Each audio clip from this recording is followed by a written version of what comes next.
Hiduplah Indonesia Raya.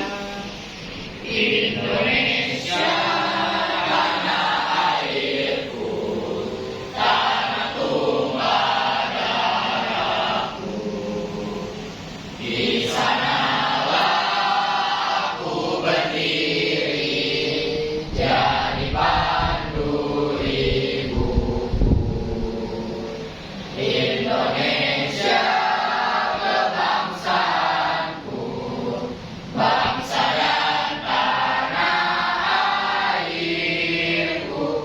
Marilah kita berseru, Indonesia bersatu.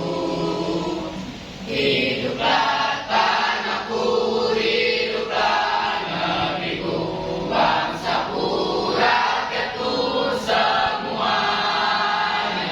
Bangunlah jiwanya, bangunlah badannya, untuk Indonesia Raya.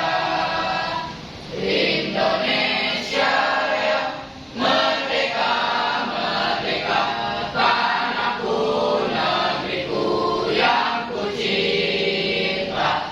Indonesia Raya, merdeka, merdeka, hiduplah Indonesia Raya.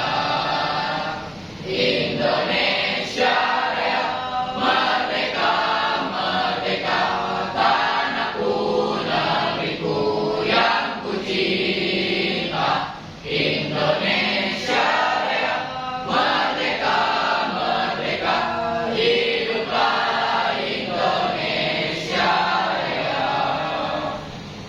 Sebelum mulai pelajaran, sebaiknya kita berdoa dulu tentang konten masing-masing. Berdoa mulai.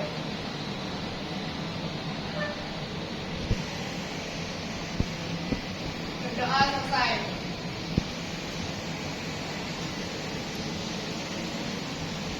Memberi salam. Selamat pagi, silakan duduk.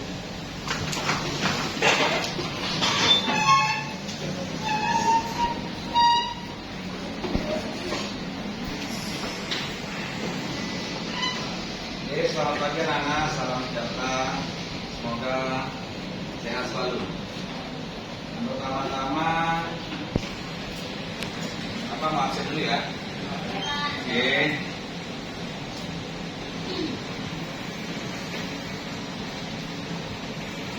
Adinda, hadir. Aisana, hadir. Angel, Aurelia, Aurelita,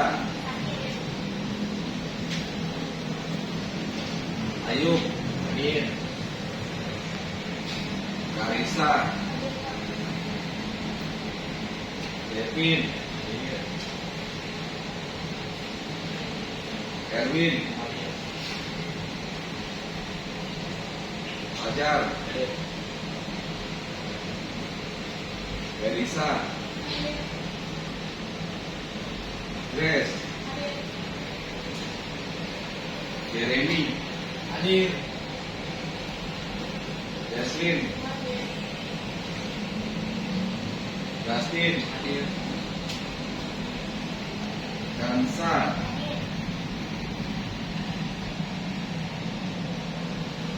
Kolilatul,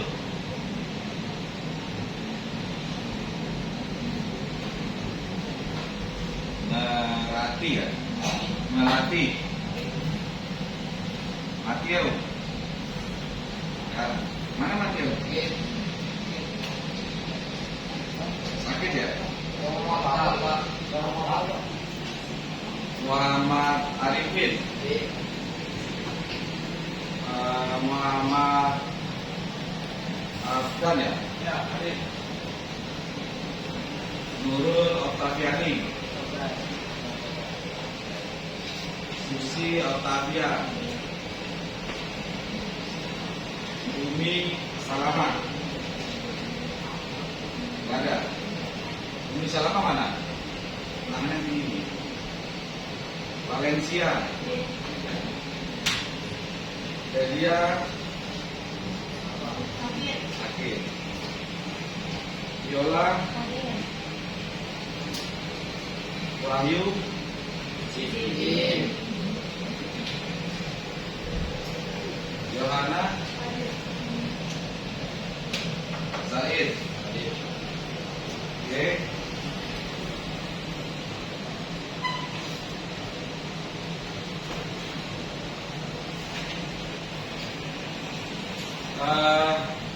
Hari ini Bapak akan bahas tentang kebinekaan, yaitu nanti di modulnya gotong royong, ya. Ada nanti dalamnya tentang gotong royong kerjasama. Oke.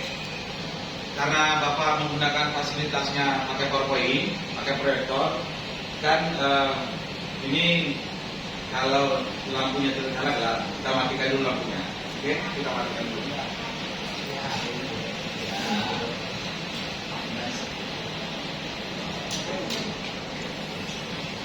Nah, ini kalian bisa lihat tujuan pembelajaran yang bakal kita harapkan, yang bakal kita dapat untuk mempelajari kebinekaan khususnya gotong royong adalah yang pertama, lihat, peserta didik diharapkan mampu menjelaskan keberagaman dalam bingkai kebinekaan tunggal ika. Kalian juga bisa lihat di buku kalian sambil fokus ke depan, ya. Yang kedua, menguraikan kerjasama dalam kehidupan bermasyarakat, karena kita hidup multi etnis di Jakarta ini, di Indonesia terutama, maka bagaimana kita hidup bermasyarakat.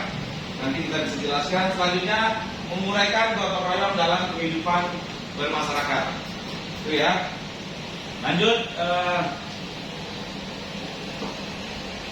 Nah, di sini lihat kerjasama dan gotong royong dalam kehidupan bermasyarakat. Hakikat kerjasama dalam kehidupan bermasyarakat adalah, lihat, semangat perjuangan rakyat Indonesia untuk berebut dan mempertahankan kemerdekaan, mendorong tiap warga negara untuk melakukan kerjasama di berbagai bidang kehidupan, kerjasama yang penting dalam pembangunan nasional.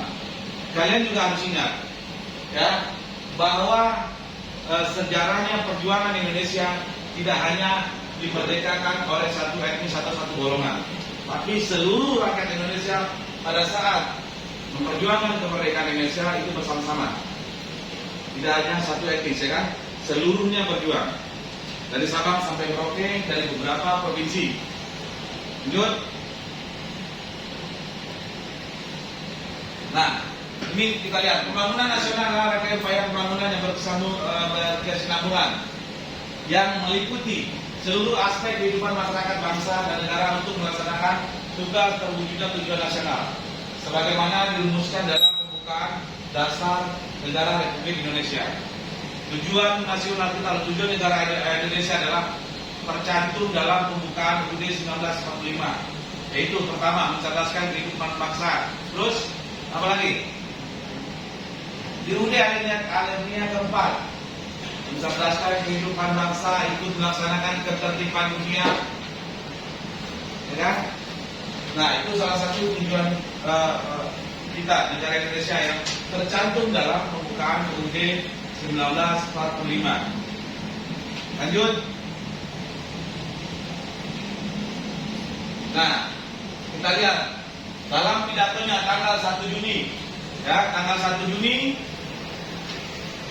Soekarno kata bahwa negara Indonesia didirikan harus untuk semua kalangan.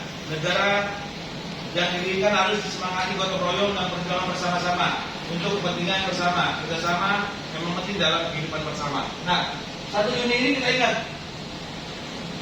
apa tanggal 1 Juni ini? Terbentuknya Pancasila. Nah, ditetapkannya dibentukkannya Pancasila pada tanggal 1 Juni, ya. 1 Juni sebagai landasan terbentuknya Pancasila.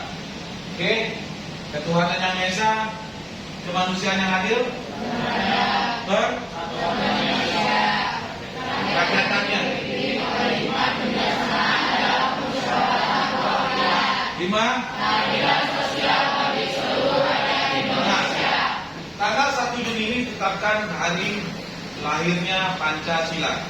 Tapi tanggal 1 Oktober ditetapkan sebagai hari kesaktian Pancasila. Karena ada dua. Kenapa ada dua peringatan setahun dalam kemarin kan Pancasila kita sudah bahas. Kenapa ada dua peringatan setahun dalam memperingati Pancasila? Yang pertama terbentuknya hari terbentuknya Pancasila. Yang kedua adalah hari kesaktian Pancasila, yaitu pada tanggal 1 Oktober. Kenapa dibilang di tanggal 1 Oktober juga harus diperingati? Karena tanggal 30 September kan terjadi pemberontakan, ya, G30 SPKI, ya, terjadi pemberontakan, pembunuhan beberapa pahlawan Indonesia, pahlawan revolusi, ya, makanya diperingati juga karena dalam sehari ingin merubah dari sistem komunis ke sistem Pancasila, ya, tapi dalam sehari itu perubahan itu tidak terjadi. Kita bisa tuntaskan komunis itu dalam satu hari. Tanggal 1 Oktober kembali kita ke asas Pancasila. Ya. Nah, lanjut. Nah, kita lihat di sini pentingnya kerjasama dalam kehidupan bermasyarakat antara lain terlihat pada hal berikut. Kerjasama membuat pekerjaan akan terasa lebih ringan. Kalau kalian hidup di masyarakat, sesuatu yang kalian lakukan, sesuatu yang kalian kerjakan, kalau kalian kerja tim atau teamwork, itu kan lebih gampang kan? Lebih mudah daripada kerja sendiri. Ini contoh, ibarat kalian hidup di lingkungan dulu, kita ambil skup kecil. Kalau negara kan terlalu besar skupnya, kita ambil kecil dulu contohnya. Kalau kalian melakukan sesuatu dalam kegiatan memperingati hari 17 Agustus, kalau kalian bentuk tim, bentuk regu, kan kalian lebih mudah untuk mempekerjakannya kan, melakukan suatu pekerjaan itu daripada kalian kerja sendiri, itu sulit. Makanya kalau ibarat bahasa Inggrisnya saya single factor ya, itu lebih susah, ya. Nah, yang kedua, kerjasama dapat membuat pekerjaan cepat terselesaikan. Kalau kerjasama ini terstruktur, kalian mudah. Contoh, kalian diberikan tugas oleh guru kalian untuk menyelesaikan satu bab. Satu bab itu ada 100 halaman. Kalau kalian kerja sendiri 100 halaman itu belum tentu seminggu selesai. Tapi kalau kalian kerja dengan tim, itu pekerjaan itu dapat membuat lebih mudah. Contoh, ada 5 orang. 5 orang kalian bagi. Dari 100 lu ngerjain 20, yang ini ngerjain 20, yang ini 20. Ya kan? Yang ini ngerjain nomor 1 sampai halaman 20, yang ini ngerjain halaman 21 sampai 40, yang satu lagi. Nah, 5 orang satu kelompok itu mudah. Ya enggak? Lebih cepat nggak pekerjaannya? Lebih cepat. Lanjut, kerjasama membuat tujuan dapat tercapai dengan efektif. Sudah cepat terselesaikannya dan waktunya juga efektif. Ya kan? Lanjut, kerjasama meningkatkan setiap kawan. Kalau kalian akrab, kalian dekat dengan teman kalian, merasa sudah klik, merasa sehati, kalian merasa dekat gak? Ya. Terus setelah merasa dekat, merasa setia kawan gak? Iya, betul ya. Lanjut, kerjasama dapat memupuk tanggung jawab sosial, memenuhi tanggung jawab. Kerjasama dapat memupuk rasa kebersamaan. Kan kebersamaan itu kalau kalian dapat hasil yang bagus, kan kalau satu kelompok itu bukan hanya satu orang hasilnya, tapi buat kelompok kan bersama-sama. Kalau hasil kalian bagus, oke? Kalau kalian hasilnya bagus, lanjut ya.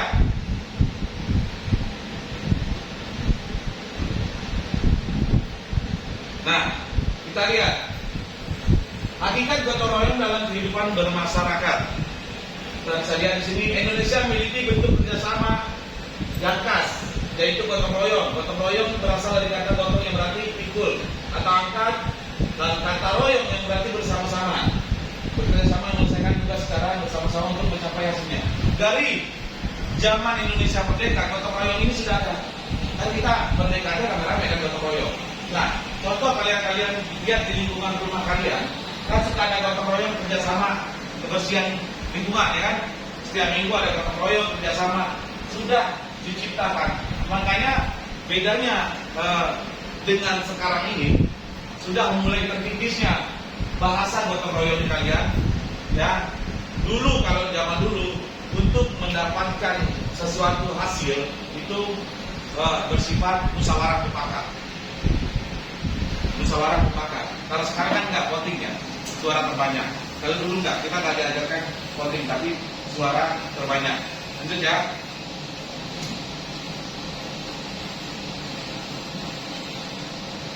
Nah, faktor-faktor pendorong gotong royong agar dapat bertahan hidup, manusia perlu menjaga hubungan baik dengan sesamanya. Kenapa kita harus menjaga hubungan dengan manusia lainnya? Karena manusia itu adalah makhluk sosial. Gak bakal bisa hidup tanpa orang lain, ya kan? Nah ini manusia perlu bantuan orang lain. Karena kebutuhan kita sehari-hari tidak bisa hanya kita yang menutupi kebutuhan kita, tapi dalam kebutuhan kita itu juga ada andil orang lain, ya, tidak hanya kita. Nah, ini perlu hubungan dengan sesama manusia, sama yang lain. Dalam diri manusia ada kesadaran untuk saling membantu dan mengutamakan kepentingan bersama. Nah, di kita Pancasila mengajarkan kita kepentingan bersama itu lebih utama daripada kepentingan pribadi. Ya, utamakan kepentingan bersama ini daripada kepentingan pribadi. Tapi kalau kita lihat contoh-contoh sekarang di negara kita, negara Indonesia, itu kebanyakan sekarang ini mengutamakan kepentingan kelompok dan pribadi. Ini yang salah arti dalam pengertian Pancasila, dalam pengertian gotong royong. Harusnya kepentingan utama itu dibelakangkan. Nomor satu adalah kepentingan bersama. Jangan dibalik-balik sekarang. Kalau sekarang kan kalian istilahnya, kalau bahasa kalian, biarin dia ini bukan gue, kan gitu. Ini bahaya. Harusnya kebersamaan ini, kepentingan bersama ini diutamakan. Kalau ya ini sampai terjadi kepentingan pribadi itu diutamakan, maka seperti inilah negara kita. Lihat buktinya, kepentingan kelompok, korupsi di mana-mana, merajalela, ya kan? Ya karena kepentingan apa? Kepentingan pribadi, bukan kepentingan bersama. Tapi kalau kita kepentingan bersama, dia pikirkan bagaimana rakyatnya nanti, bagaimana di bawahnya rakyat ini kalau dia melakukan kesalahan, melakukan korupsi untuk kepentingan diri sendiri, apakah nggak hancur bagian di bawah? Kan gitu masyarakatnya. Nah ini terus manusia memiliki kecenderungan berkelompok. Nonsen, omong kosong manusia yang hidup sendiri. Pasti manusia selalu berteman. Nah, ini udah kodrat. Manusia itu nggak pernah hidup sendiri. Manusia selalu hidup berkelompok. Berkelompok itu kan lebih dari satu.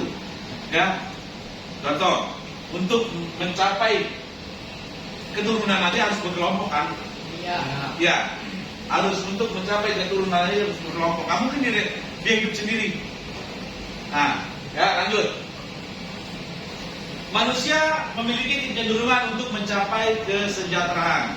Gak ada manusia yang ingin gak makmur, gak ada manusia yang ingin gak kerja, ya kan?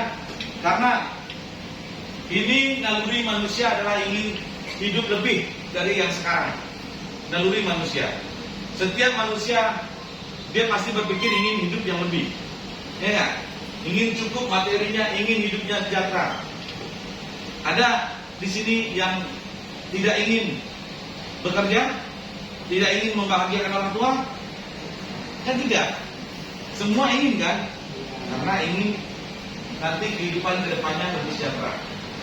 Oke, lanjut.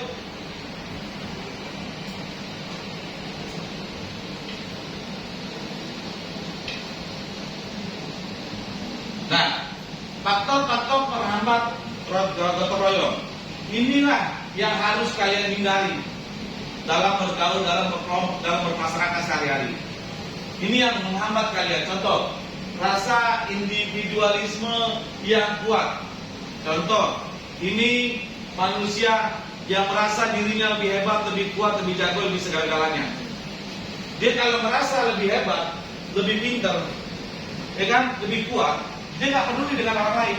Dia merasa dirinya lebih hebat dan orang lain dianggap nggak penting. Nah ini faktor yang menghambat ini, yang rasa individu ini. Oh saya bisa menangani, oh saya bisa semuanya.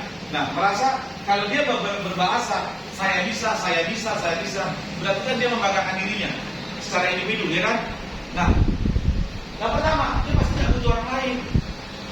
Dia nggak membutuhkan orang lain. Orang tanpa orang lain juga kok bisa kerja, nggak bantu juga kerja. Yang Menyelesaikan tugas ini bisa. Ini bisa. Yang ini dikasih tugas bisa.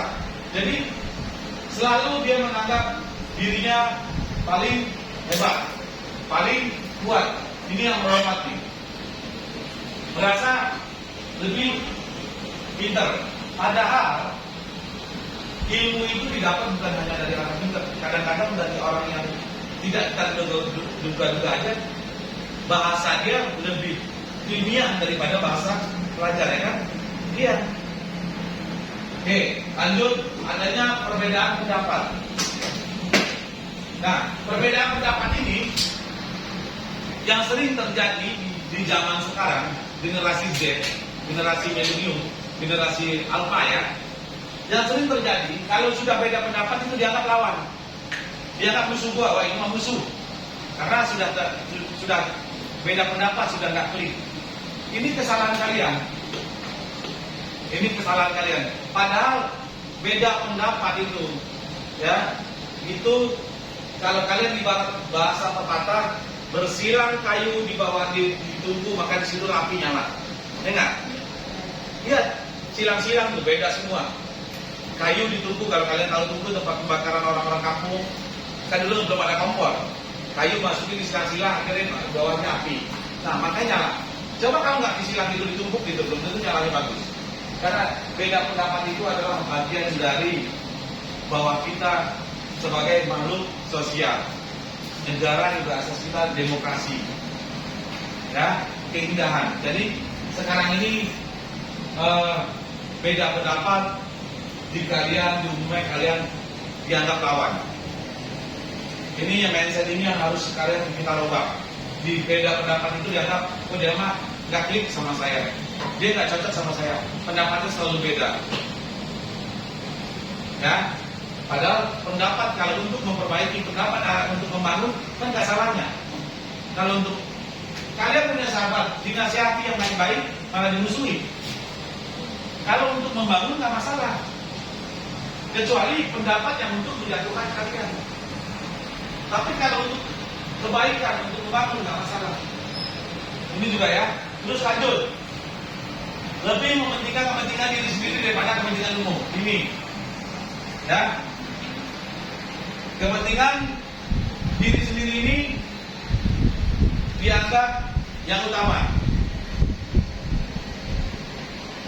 Jadi kalau ada temennya sama-sama butuh, kelompoknya butuh, tapi dia punya, apa? Gue pinjemin, ini punya gue, gitu ibaratnya.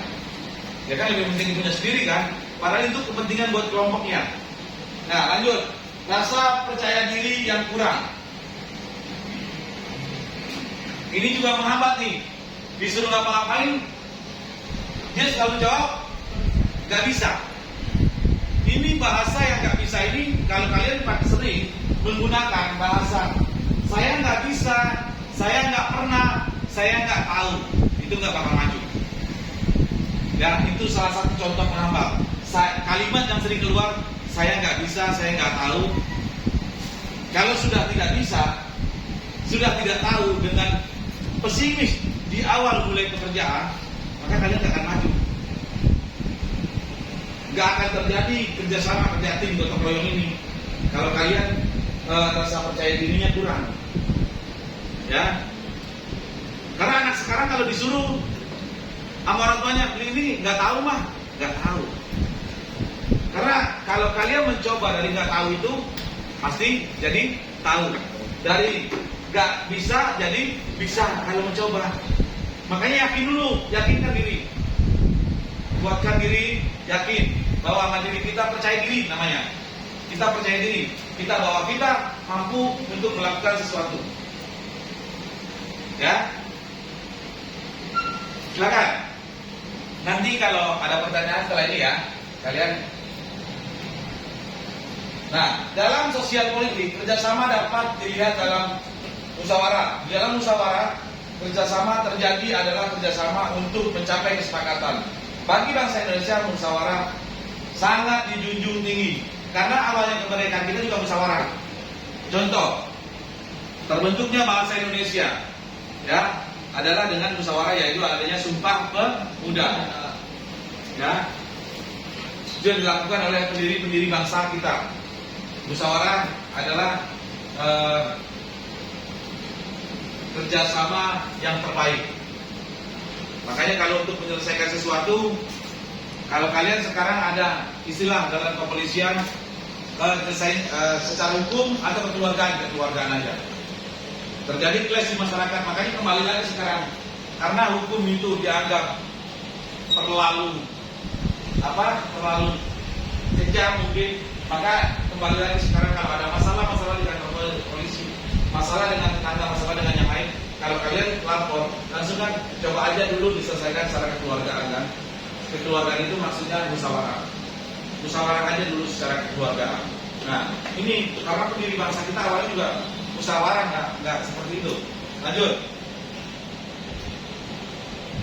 Sekarang kita lihat kerjasama dalam kehidupan sosial politik antara lain dapat diwujudkan dengan melaksanakan hal berikut: mengutamakan kepentingan negara dan masyarakat. Ya, kita lihat para pemimpin kita, anggota dewan kita. Sekarang manakah kalau kalian lihat secara real, ya, secara nyata di lapangan, apakah anggota dewan kita mementingkan negara dan masyarakat? Ya, tidak, hampir. Dia lebih mementingkan kelompoknya, partainya, tapi masyarakat. Contohnya dengan kemarin, ya kan? Aturan bisa dirubah, apapun bisa dirubah. Ya, keputusan demi kepentingan dia, demi kepentingan kelompok dia, maka dilakukanlah. Ini yang mulai makanya hancurnya negara kalau pemimpinnya, para pemimpin negara kita tidak mengutamakan kepentingan masyarakat dan negaranya, lebih mengutamakan kepentingan pribadi atau kelompok. Ya, lanjut.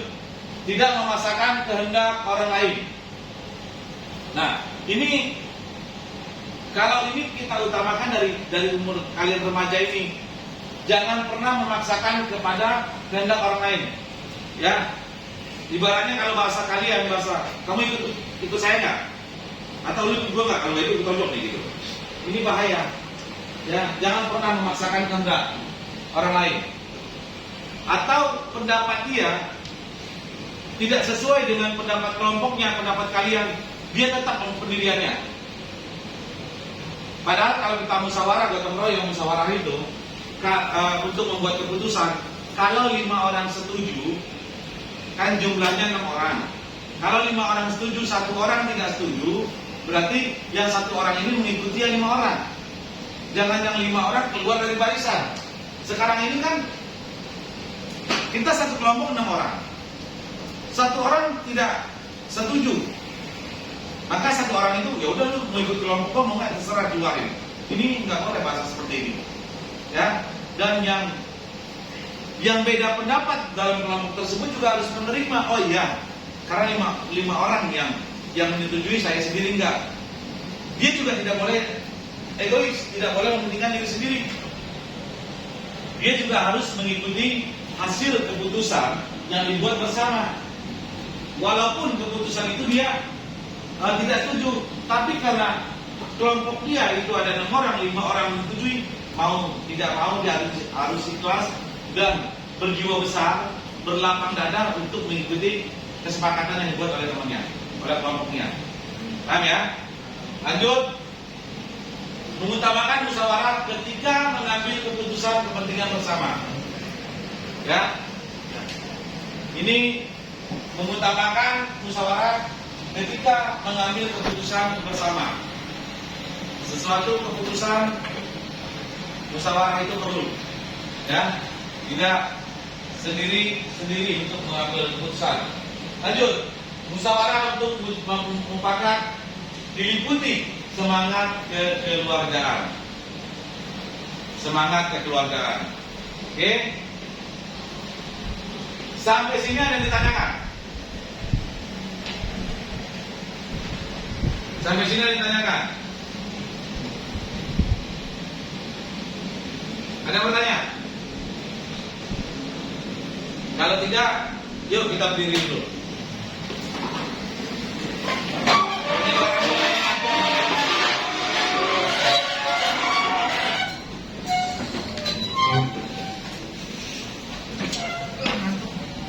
Siapa satu orang yang suka mimpin ya, itu? Ayo. Hah? Kita nyanyi lagi lagu apa? Lagu apa daerah ya? Bukan ya. Oke, jangan dulu. Ya. Apa lagu apa? Ya. Suaranya semangat. Aku silakan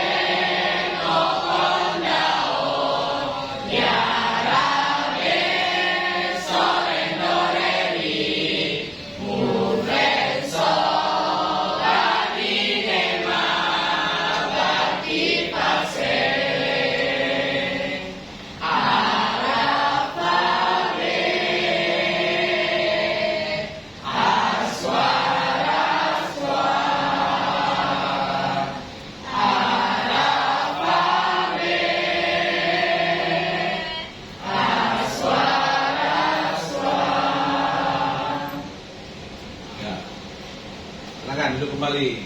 Kita biar semangat lagi. Oke, lanjut ya. Kita lanjut kembali ya.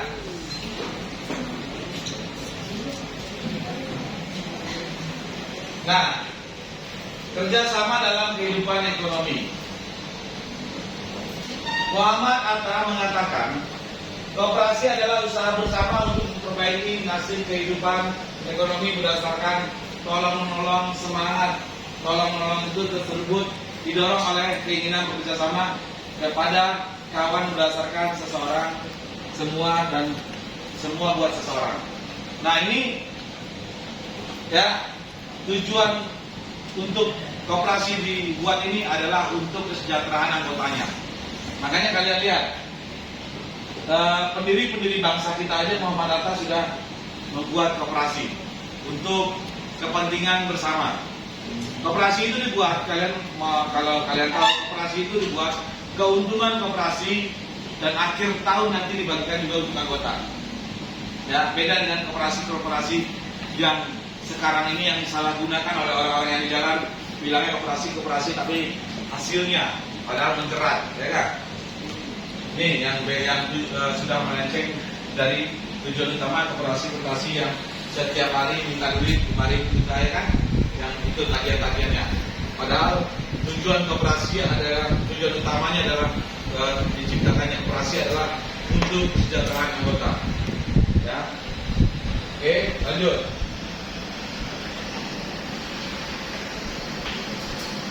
Sekarang kita lihat bentuk kerjasama dalam kehidupan ekonomi antara lain dapat diwujudkan dengan melaksanakan hal-hal berikut: bersikap adil. Ya, jangan keadilan itu jangan nyangka punya saya doang. Bersikap adil itu ibarat pepatah menimbang sama berat, memotong sama panjang. Itu baru adil. Ya, ini kalian jangan nanti kalian bagi kue, bagi ke adiknya. Ya, kalian contoh dulu di rumah dulu ambil. Contoh di rumah. Kalau ada kue ulang tahun, kalau belah tengah ya belah tengah. Jangan buat sendiri, dipotong yang gede, buat tengahnya dikecil-kecilin. Nah ini nggak adil. Ini yang sering terjadi kan. Itu contoh. Nanti takutnya kalian terbiasa sampai besar sampai kalian menjadi dewasa atau menjadi orang-orang penting di negara ini. Jangan pernah itu contoh sikap yang kecil yang dimulai sejak awal. Nah ini harus kalian hindari. Kalau kalian bersikap adil, kalau di sini ada 50 meter, ya 25. Kalau beratnya 100 gram, berarti kita bagi dengan 50 gram. Itu baru adil. Ya, itu namanya keadilan. Intinya berat sama, terus memotong juga sama panjang. Jangan panjang sebelah. Terus tidak bergaya hidup mewah, hedon bahasa sekarang ya. Apa? Hedon ya. Nah, ini ya, ini juga generasi muda kita mindsetnya juga berubah. Ini yang bahaya. Ya, tidak bergaya hidup mewah. Ini bahasa Pancasila kita nggak dituntut, bahasa agama pun nggak dituntut. Kalau bahasa agama ibaratnya jangan pamer, ya kan? Nggak boleh pamer kekayaan. Kalau bahasa Pancasilanya tidak bergaya hidup mewah, ya, menyakitkan hati bagi orang lain atau kaum yang lain. Ya, beruntung Anda mampu, Anda bisa naik mobil mewah, Anda naik pesawat jet pribadi. Dengar, ke Amerika naik pesawat jet pribadi. Kita naik pesawat yang ekonomi, saya susah berangkatnya. Ya, ini nggak boleh bergaya hidup mewah. Jangan mentang-mentang, ya, jangan mentang-mentang. Ya, kamu nggak boleh nyebutin ini. Soalnya kan nyampe ini. Ini ke dinas pendidikan langsung ke kementerian. Ya, video ini nyampe ke kementerian kalau kalian tahu. Ini buat saya upload ke kementerian. Jadi jangan menyebutkan nama-nama seseorang. Ya, saya nggak bertanggung jawab kalau kalian nyebut-nyebutin. Nah, oke. Tidak bergaya hidup mewah. Ya, tidak bergaya hidup mewah. Terus menjaga keseimbangan antara hak dan kewajiban. Kalau kalian jangan hanya taunya nuntut hak, tapi kewajibannya nggak pernah dijalanin. Ya, contohnya kalian hidup di lingkungan pelajar. Kamu taunya nuntut hak aja, tapi kewajibannya kamu nggak tahu. Kalau nggak dapat KJP heboh, tapi di sekolah males-malesan, ya nggak? Dia pengen dapat hak. Mendapatkan hak dia, tapi pada saat menjalankan kewajibannya dia nggak sadar. Ya, maunya dapat, padahal di situ dijelaskan untuk mendapat hak untuk mendapatkan hak ada beberapa kewajiban yang harus dipenuhi, ya nggak? Ya. Kalau kalian lihat contoh yang saya bilang, ya, KJP kalian di situ ada hak-haknya. Ya, dan kalian berhak dapat, tapi ada juga kewajiban yang harus kalian penuhi bersama syaratannya. Kamu lihat nanti, ya, ada beberapa kewajiban yang harus kalian penuhi. Tidak boleh tawuran, tidak boleh cabut. Ya, berapa kali tidak hadir dalam kelas tanpa keterangan, maka itu bisa dicabut. Itu ada ketentuannya. Terus menghormati hak orang lain. Jangan, istilahnya sekarang ini, jangan hanya dirinya mau dihormati, tapi hormati dulu orang lain baru kalian dihormati, ya enggak? Ya. Jangan kalian nggak pernah menghormati orang, tapi kalian mau dihormati. Ini yang juga salah pengertian. Maunya dihormati. Sekarang ini banyak sekarang masyarakat sekarang mau dihormati, tapi nggak mau menghormati orang lain. Ya enggak? Ini banyak sering terjadi sekarang ini. Mau dihormati tapi tidak menghormati orang lain. Lanjut. Suka memberi pertolongan kepada orang lain. Nah, ini yang sudah mulai total hilang. Memberi pertolongan kepada orang lain. Padahal Pancasila kita diajarkan untuk tolong menolong. Ya enggak? Ya. Tolong menolong, toleransi. Pada saat terjadi zaman COVID, COVID-19, zaman COVID, orang tergeletak di jalan di Jimmy karena ketakutan. Hilang rasa ini sekarang. Ada orang kecelakaan cuma ditonton, di videoin, biar viral. Ini harusnya kalian tolong dulu, baru videoin. Jangan orang masih tergeletak di tengah jalan, ya, kalian sudah mulai video, padahal dia masih di tengah jalan. Kalau ada kendaraan lain kan dia mengganggu, kasihan. Jadi sifat tolong menolong ini, ya, jangan, apalagi untuk generasi kalian sekarang. Kalau temannya jatuh diketawain, ditolongin enggak, tidak ketawain dia. Ya enggak? Ini mulai hilang. Suka memberi pertolongan kepada orang lain. Ciptakan, ya, ciptakan memberi pertolongan kepada orang lain. Kembali bangkitkan kebersamaan dan gotong royong ini, ya. Lanjut.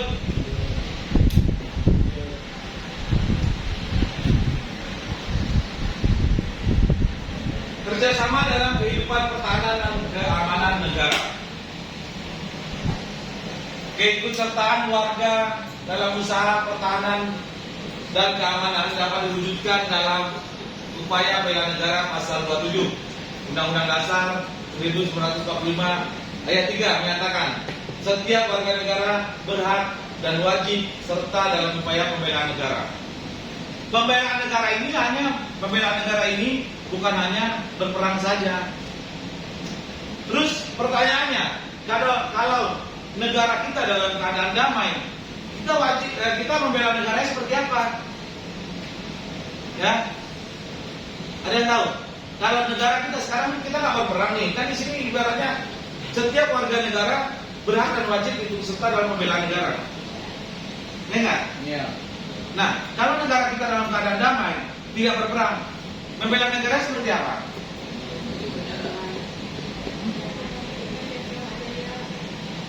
Apa?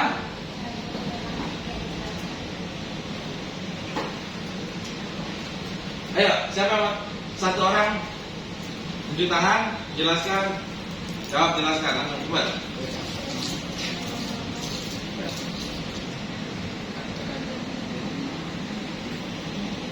Gak usah takut, saya bilang, berani berpendapat. Kalau negara Indonesia dalam keadaan damai, dalam tidak berperang, terus kita upaya pembelaan negaranya seperti apa?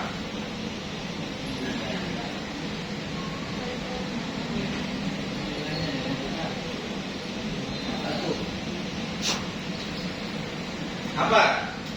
Yang pertama, setiap upacara kita ikut melaksanakan upacara. Yang kedua, tidak melakukan pelanggaran hukum. Ya. Oke, itu salah satu contoh. Lanjut. Kalian ikutsertaan warga negara dalam upaya bela negara.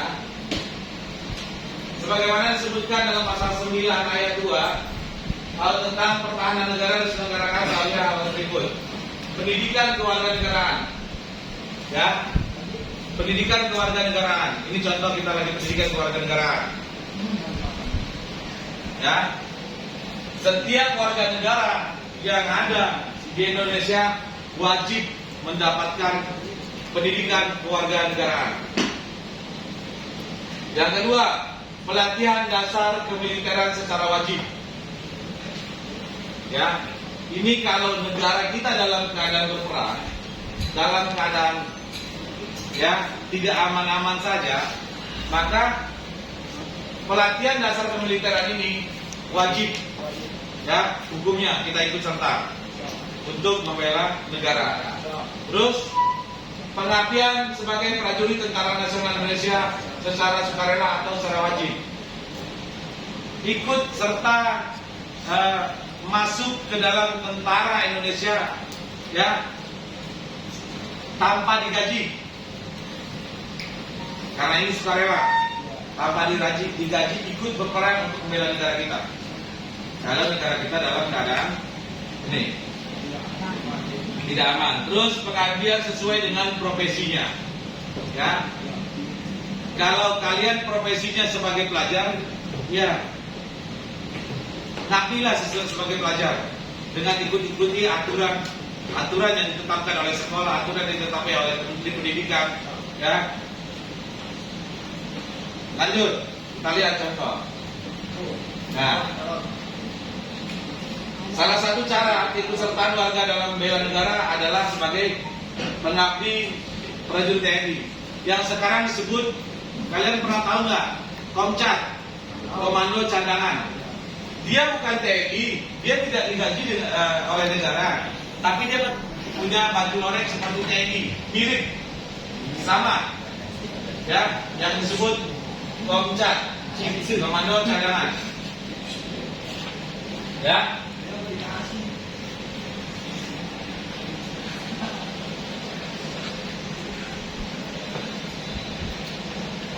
Oke, kerukunan umat beragama adalah hubungan sesama umat beragama yang dilandasi oleh saling pengertian, saling menghormati, menghargai kesetaraan dalam pengamalan ajaran agama, kerjasama dalam kehidupan bermasyarakat, berbangsa dan bernegara di dalam negara kesatuan Republik Indonesia.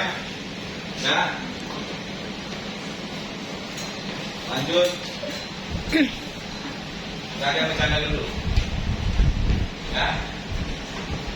Terus, gotong royong menjadi cara hidup rakyat Indonesia sejak sebelum kemerdekaan.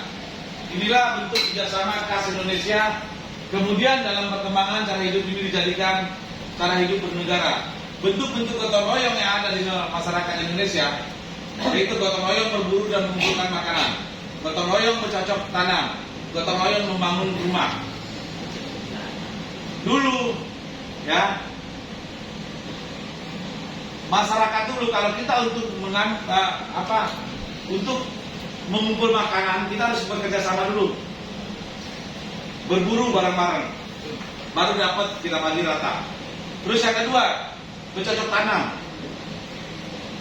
Ya, pada saat keluarga ini mau nanam padi, kita bareng-bareng untuk nyocokin, bareng-bareng nanemin. Kalau sekarang kan beda, kalau nggak digaji, kalau nggak dikasih duit nggak mau bantuin. Gotong royong ini udah mulai hilang di generasi kalian. Kalau nggak digaji sekarang nggak dikasih duit, ngapain tolong nggak ada duitnya? Ini yang bahaya ya. Terus membangun rumah, apalagi bangun rumah, nggak pernah lagi kita temukan sifat gotong royong. Contoh, kalian lihat tetangga kalian pada saat membangun rumah, malah diomelin, naruh pasir depan rumahnya, apain, ganggu aja nih. Padahal kan nggak tiap bulan deh seperti itu, nggak tiap tahun, karena dia lagi kebetulan lagi membangun.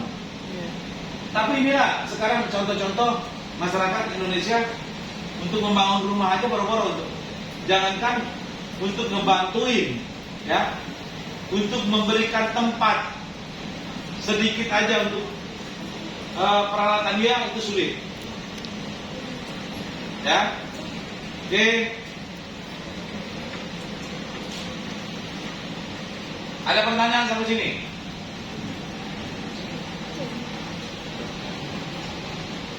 Jadi kesimpulannya bahwa kebinekaan itu adalah kita bekerja sama, ya, gotong royong, saling melengkapi, saling mengisi sesama lain, ya.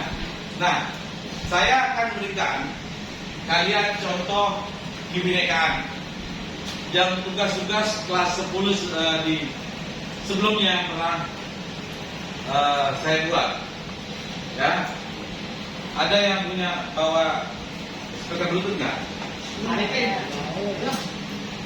Ya, kalau enggak ya udah kalian lihat aja. Karena di sini ada tulisannya. Saya akan memberikan contoh video kebinekaan, tentang kebinekaan dan gotong royong, ya, bekerja sama yang dibentuk satu kelompok oleh pelajar-pelajar kalian. Silakan ya, kalian lihat. Bentar.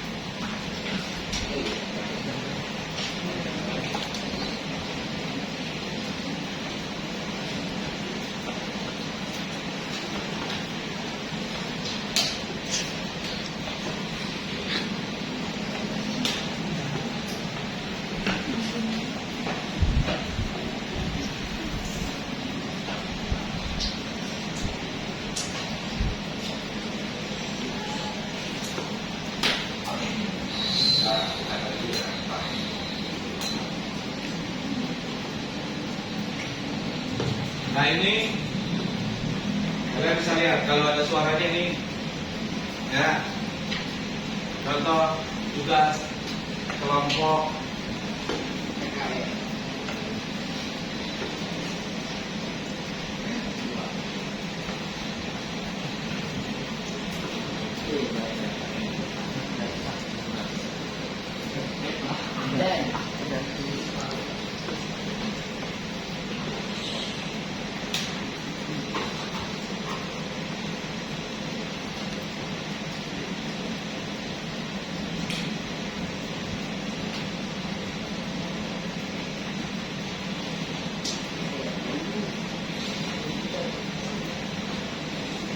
kalian bawa suara itu ya. Oke, nggak apa-apa.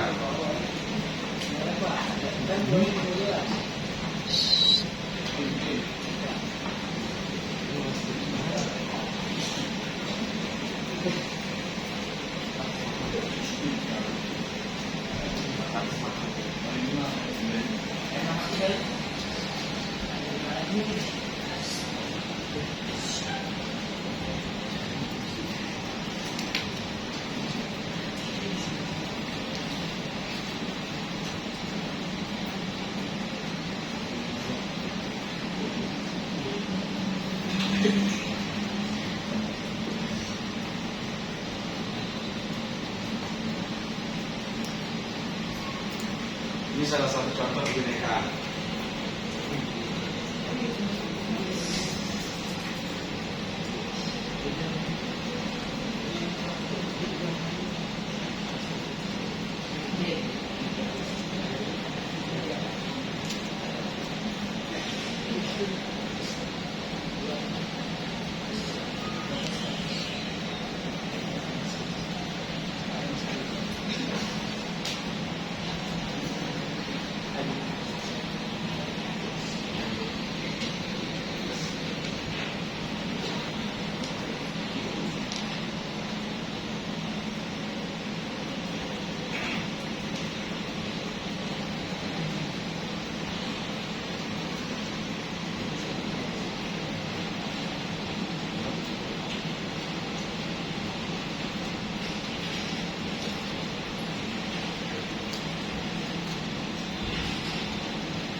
Oke, masih ada satu film lagi saya kasih lihat kalian. Itu yang kelompok 2.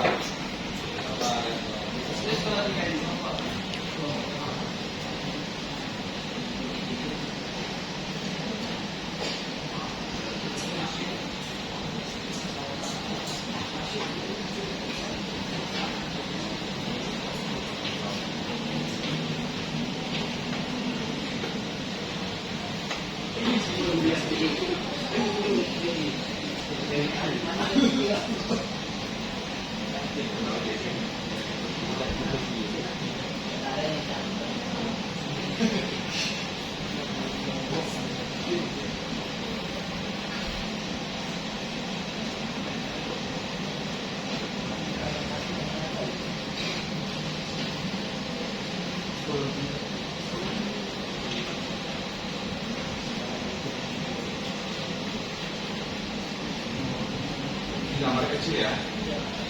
Jadi gambar yang gede aja ya.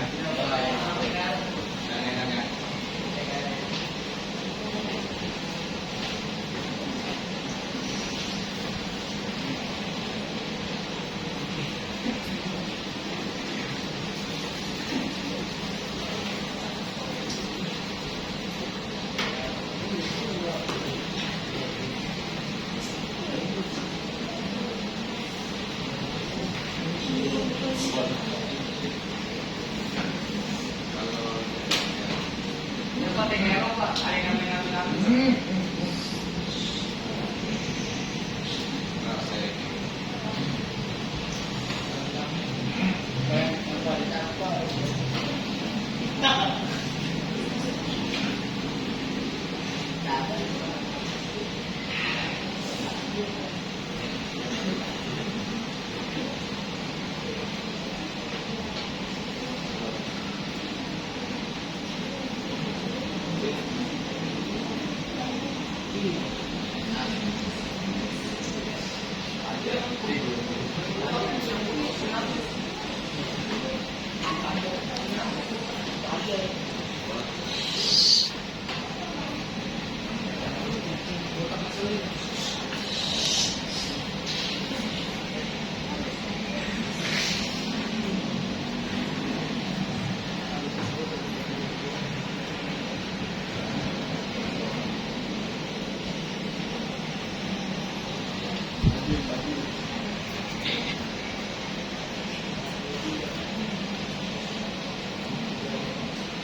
Apa